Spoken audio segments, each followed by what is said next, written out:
Hello guys, welcome back to our channel. We're so excited to have you again. We're still looking at the issue of insecurity in Southwest. Some few weeks ago, we heard what happened there, precisely in Ibarapa local government. And all of it is traceable to just one man, a Yoruba activist, Sunday Igboho, and a lot of praises are being sang for him, considering the step that he has taken to curtail the activities of killer headsmen in South or in Oyo State precisely. And shockingly, another community is calling him to come and be of help to them. You know, this is really shocking, because if you're talking about a call for help, especially when it revolves around security, it should have been the military that they should be calling. But hey, they're calling for help from Sunday Igboho, who is just an individual. We don't even know if he has an army or group of people who are helping him to do this work, but people are calling on him to please come and salvage them from another small community in that same Ibarapa local government area. And guess what? This is really touching. It's a pointer to the fact that failures in security, it's really, really obvious right now. We're going to look at that in a jiffy, and then we will look at what the people also have to say.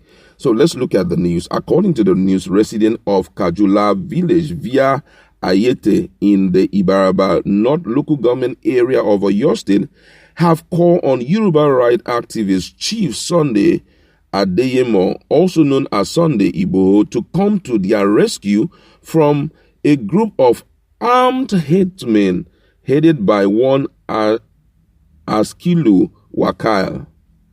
One of the farmers in the village, Peter David, alleged in an interview on Sunday that Wakil and his fellow Fulani men have driven away farmers from the village since they served him a notice to quit.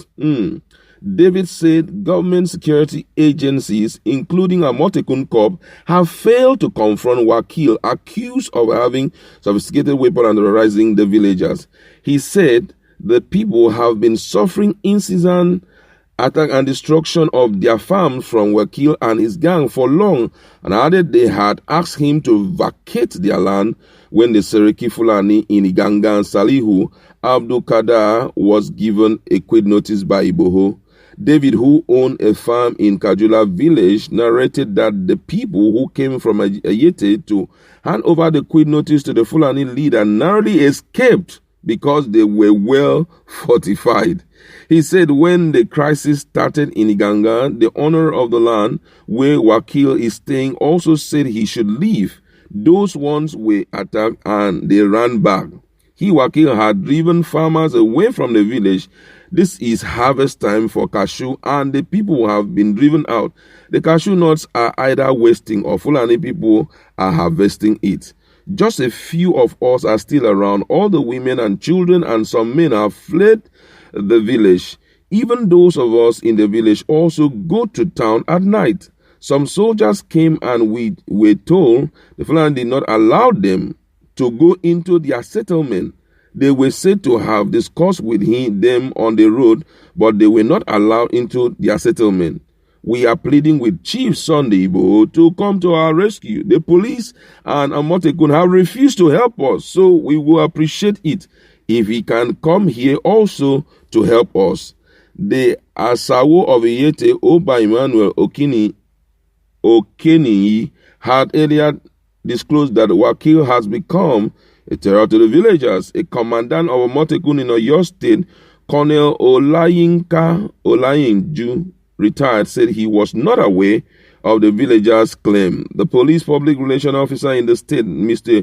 Olugbenga Fadi, had also earlier advised the people in the area to report anybody constituting a threat to them to the police in the area. Oh my God, this is really serious. I tell you the truth. And looking at this scenario and the situation on ground, it therefore means that even Amotekun must be well equipped. I could still remember that Falana had talked about the need for the security outfit to be equipped so that they can be able to tackle some of the insecurity prevalent in the southwestern part of Nigeria. You can hear the disclosure of another community, another farm settlement in Oyo State. The same thing is repeating itself, that there is someone there who is known as Wakil, who's been involved in some very serious case of driving away farmers and tend to like creating a lot of threats there. Unfortunately, based on the confession of these guys, the soldiers, even the police have seemed not to come in to help them, because the truth is, when things are not done from the federal, the locals sometimes may be careful. It takes a man of might to go there and institute peace and send those who are behind the threat away.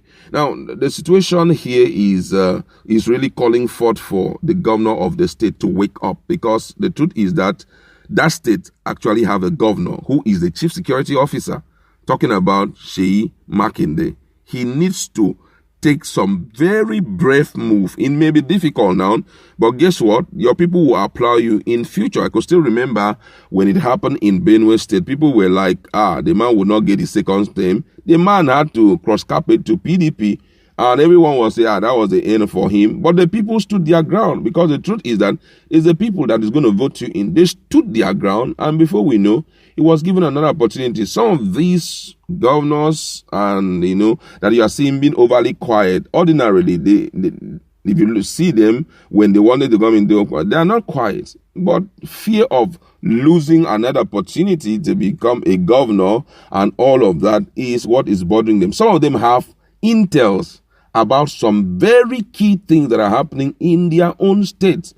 But when they realize that, if you want to draw the rope, you are going to drag some very key people who possibly are the political kingmakers in the environment, you realize that such governors will begin to calm down and all of that. But I trust Seyi Makinde. He has already taken a move to, Ibarapa. I'm hopeful that he's going to take the responsibility of restoring peace back to his state. Shockingly, all of these things we are talking about was far announced by Gani Adams. Gani Adams came up, who is also a very reputable security specialist in the Southwest. He came up and informed Nigerians that the bushes were taken over by the Fulani herders and are just not there to, do anything like cattle rain, that they're actually there with bikes and other things which they want to use and take over the land. It was well announced by him. So at this point, I think it's a wake-up call to all and sundry. The police, I believe, that in the know of this news, and also the military. We need to restore back peace in the country. Look at what they're talking about, that it is the harvest time for cashew farmers. They're supposed to harvest it and also sell it. And agriculture is one major sector in Nigeria. So you now realize that the reason why Nigeria is where it is economically is because of insecurity. And that's why we've been talking about this issue of insecurity severally. As much as the government can, these are some of the basic things. All this issue of saying, let us give people 3,000 naira and let us empower people with 15,000 naira every month and all of that. That's not the solution. And that's the truth. There are some basic things you just need to do, and immediately you get those things done, everything will correct you. Before you know, Nigerians will be happy. Majorly, it's the issue of security. If you restore back security to all the communities in Nigeria, starting from the north, because they are the worst hit, starting from the northern part of Nigeria down, a lot of things will be settled. And secondly, what else? For those who are in the suburb and all of that, make sure that there is light. Let us have light. Look at now how much people are paying for, a unit of light. It's going very high. You understand? The issue of road network and all of that, it should be taken into consideration.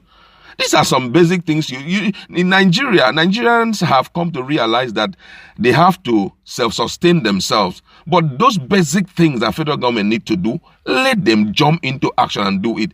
Most people have called off their business because the road is not conducive. Apart from just the road alone, even traveling now on road from, for example, someone said, I'm moving from southwest to northeast. I'm moving from southwest to south and all of that. It's not convenient again. These bandits are all over the road. If the government fixes that, my brother, you don't need to overwork, say, I'm doing this for Nigeria. Nigerians don't need you to do. We are hard workers. Nigerians work hard. Reduce the rate of the fees we are paying for light. It's exorbitant. Small things. I'm telling you, this issue of governance in Nigeria is very light. Take care of those things, and Nigeria will tell you, Oga, carry go. We are in support of you, and their business will be selling. I like to leave it there.